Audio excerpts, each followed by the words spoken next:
Pendant que je fais tout ça, vous avez des petits commentaires sur la méditation? Donc c'est celle que vous, excuse-moi, que vous serez invité à faire cette semaine. La compassion de la douleur, avec la douleur. Vous voyez à peu près? Oui. C'est toujours un peu le même thème qu'on travaille aujourd'hui. Ouais, mais si on commence à être sympa avec la douleur, Ouais. elle va s'attacher à nous. Ah. Elle va nous dire je t'aime. Laisse-moi rester avec toi. Je te tiens chaud. Oui. J'habite ton corps. Moi, j'ai pas envie qu'elle reste. Ben oui. Est-ce qu'il y a une solution entre ça? Je vais commencer à lui dire des choses gentilles. Voilà. Mais pas sans être... voilà, on n'est pas obligé d'aller trop loin, trop vite. Hein. Je vais la caresser dans le sens du poil. Mais c'est pas obligé d'être fusionnel, parce que là, là on retombe dans un aspect fusionnel. Hein? Et je vais me faire recouvrir, là. Je retombe dans la noyade. Donc c'est intéressant, hein, effectivement. On peut juste essayer d'être entre les deux. Ni noyade, c'est vraiment un équilibre entre la noyade et le blocage. Hein, et juste d'intégrer avec le plus de gentillesse possible, effectivement. Mais sans, tout à fait, tu as raison, sans tomber dans « Ah ben qu'est-ce que t'es bien, qu'est-ce que je suis ?» Alors, je vous montre les deux petites diapos qui montrent ça.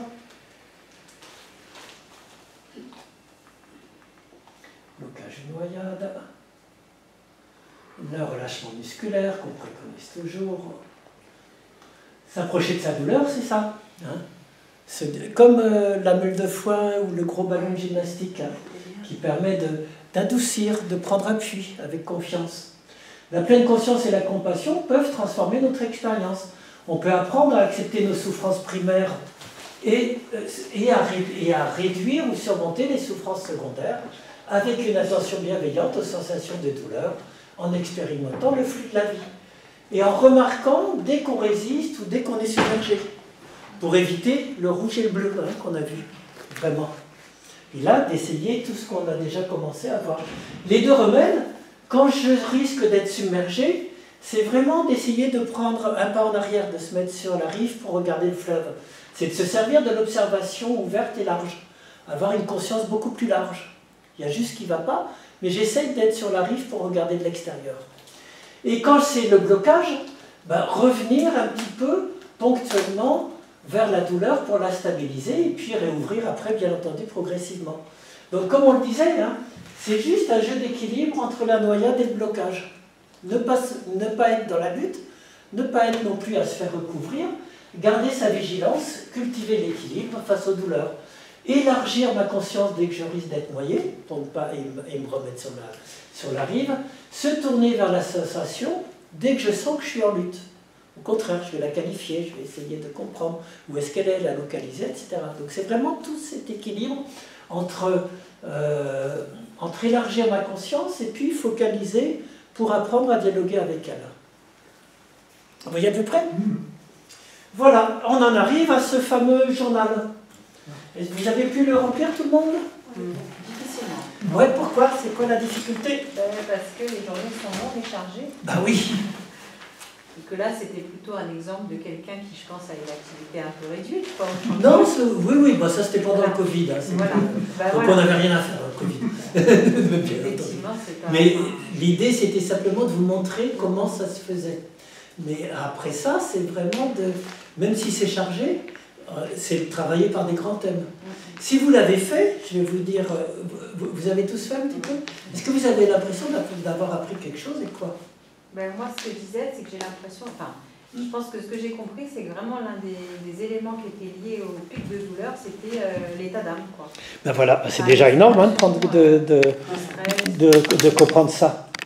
Alors après, est-ce que vous avez compris ou commencé à voir qu'il y a des liens avec la durée de mon activité, par exemple?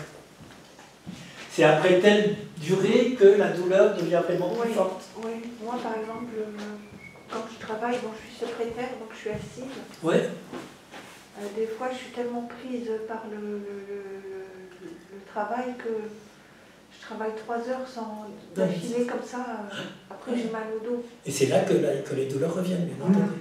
Donc maintenant, J'ai mis des alarmes sur mon téléphone. Super, tu as déjà fait ça, c'est bien. Toutes les heures, bip, bip. Ouais. Comme ça. Et tu fais quoi? Je me lève, je marche. Oui, mais c'est exactement ça. Je bois un verre d'eau, Ouais. je mange une pomme, je mange une compote. Oui, c'est exactement ça. Il faut que... L'invitation, c'est de faire un bilan sur une semaine, et puis maintenant, vous allez pouvoir voir qu'est-ce que vous sortez de ce bilan. Donc, vous verrez que le passing deuxième partie, semaine 4, je vous invite vraiment à le lire, parce que ça va vous inviter à voir, après avoir rempli les feuilles du journal, l'étape consiste à analyser maintenant. Vous allez déterminer combien de temps, alors d'abord, quelles sont les activités qui favorisent malheureusement la douleur, quelles sont les activités qui favorisent de la réduire. Comme ça, dès qu'il y a trop d'activités qui entraînent la douleur, vous allez essayer de contrebalancer avec une activité, une pause ou autre, qui va permettre de la réduire. Et puis la deuxième chose qui est importante, c'est vraiment la durée. Comme tu dis, si je fais 3 heures de suite, c'est sûr que je vais être en montagne russe. Donc combien de temps je peux supporter en affinant? Est-ce que c'est à 20 minutes que la douleur va s'installer de manière chronique? Est-ce que c'est à 30 minutes, à 40 minutes? Et je me mets ma petite alarme 5 minutes avant, de façon à avoir l'occasion de travailler juste avant et de faire la pause à ce moment-là. Et petit à petit, après, quand vous aurez appris par activité que c'est pas plus que 20 minutes si vous méditez assis, par exemple, ou 25 minutes sur un ordinateur, ben vous pourrez petit à petit, après... Donc, l'idée, c'est que vous allez toujours aller à 10% avant le signal d'alarme. Vous vous dites, tiens, je peux aller jusqu'à 20 minutes, jusqu'à 30 minutes. Et bien, vous mettez votre marge à 25. Comme ça, vous avez une petite marge de sécurité. Et après, vous apprendrez la semaine prochaine que vous pouvez commencer à essayer d'aller plus loin, de jouer avec vos marges. Mais pour ça, il faut descendre un petit peu en dessous. Si je me mets juste au maximum, il y a toutes les chances que... Alors, bien entendu, ce n'est pas un calcul mathématique qu'on vous demande. C'est pas la peine de... Mais c'est juste votre auto-estimation par activité. Et ça peut apprendre effectivement. Oui, des signes avant-coureurs. C'est ça. Je commence à être au seuil, enfin ça commence par là, mais dès que je sens que ça arrive... Voilà. Et tu essayes de noter par activité quelle est la durée maximale, justement, le seuil. Le seuil. Tiens, c'est à partir de Vimalaya, je vous montrerai la semaine prochaine, je crois. Elle, c'était vraiment... elle s'est aperçue, elle a eu un accident grave de la colonne vertébrale et tout. Elle ne peut pas rester plus que 20 minutes assise. Et elle a fait la formation pendant deux jours entiers. C'était elle qui faisait la formation. Et toutes les 15 minutes, elle avait son petit réveil qui sonnait. Elle se levait, elle faisait 1 ou 2 pas, elle respirait, et puis elle reprenait après. Et elle a pu tenir 2 jours comme ça. Elle aurait fait 3 heures d'un seul coup, le lendemain, on ne la voyait pas. C'est ce qu'elle expliquait. C'est vraiment apprendre à gérer selon les durées maximales d'une activité et à être plus souple soi-même avec les activités pour ne pas faire les fameuses montagnes russes. Alors vous avez 2 manières de voir votre cycle. C'est soit vous allez, c'est bien marqué, soit vous allez mettre une colonne plus, une colonne moins, 2 colonnes. Dans la colonne plus, vous mettez les activités qui vous réduisent la douleur. Dans la colonne moins, celle qui l'amplifie. Et à chaque fois, la durée à partir de laquelle il faut faire attention. Ou alors, vous reprenez votre journée, comme c'est écrit là, et vous mettez en rouge, vous entourez en rouge les activités qui renforcent la douleur, envers celles qui sont au contraire à la réduire, et à chaque fois, pareil, vous entourez la durée qui vous semble la plus pertinente. Donc, ce n'est pas un travail mathématique, c'est vraiment de l'approximation. Petit à petit, pour apprendre à mieux gérer votre vie avec les activités. Mais j'ai pas l'impression que ça soit lié aux activités. Ça peut être lié aux activités ou pas? C'est ce que tu vas explorer. Peut-être que c'est pas lié aux activités. Ah, moi, depuis longtemps, je sais que c'est pas les activités. Est-ce que tu as pu le remplir quand même? C'est que ça vient d'un seul coup comme oui, ça.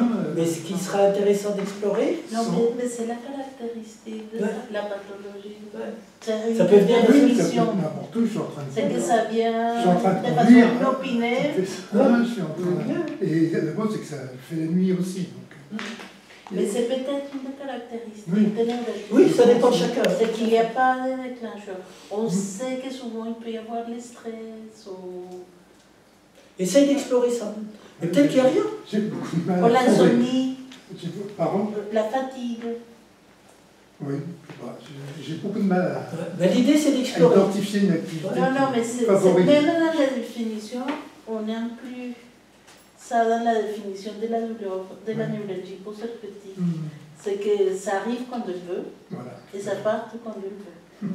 Et c'est très déstabilisant parce qu'ils ne peuvent pas prévoir Le moment où ça Voilà, oui. des vacances. Ce que je repérais par rapport à la douleur, il y a une personne autour de moi, quand elle m'appelle, je sais que j'aurai mal après. Et des fois, je rate 2-3 coups de fil, au bout du 4e, je décroche, et je finis, ça me déclenche les douleurs, peu importe ce que la personne dit. Je sais déjà, mais j'ai jamais eu à dire à la personne que quand tu m'appelles, ça me... Mais je fais attention. Soit je limite la durée de la conversation, soit si je suis dans une période négative, je ne réponds pas. C'est à vous d'explorer, il n'y a pas de mode d'emploi. Peut-être qu'effectivement, dans ton cas, en ce cas-là, ce qui est intéressant, c'est dès que tu sens le signal d'alarme se faire, parce que je commence à entendre ce que tu dis parfois, tu sais, tu dis bien c'est progressif. Ah oui, oui, Et là, si tu arrives à mettre la pleine conscience juste au premier signe, c'est là que tu peux travailler. Quand on s'est fait embarquer, on ne peut plus grand-chose si ce n'est attendre.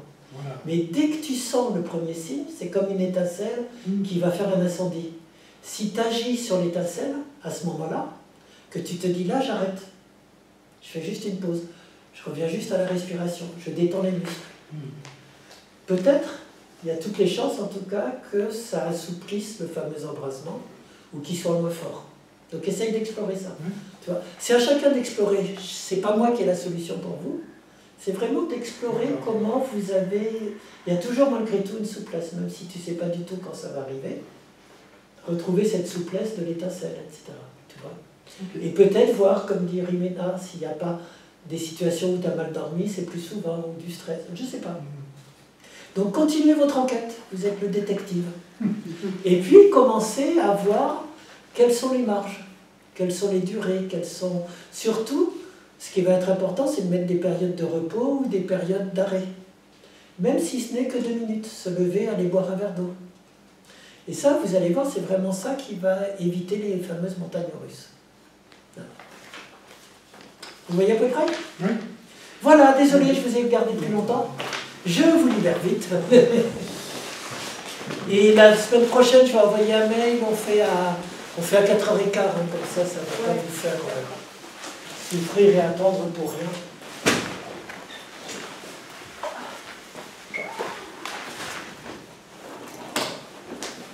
Et je vous remercie. Si vous avez des questions, vous n'hésitez pas.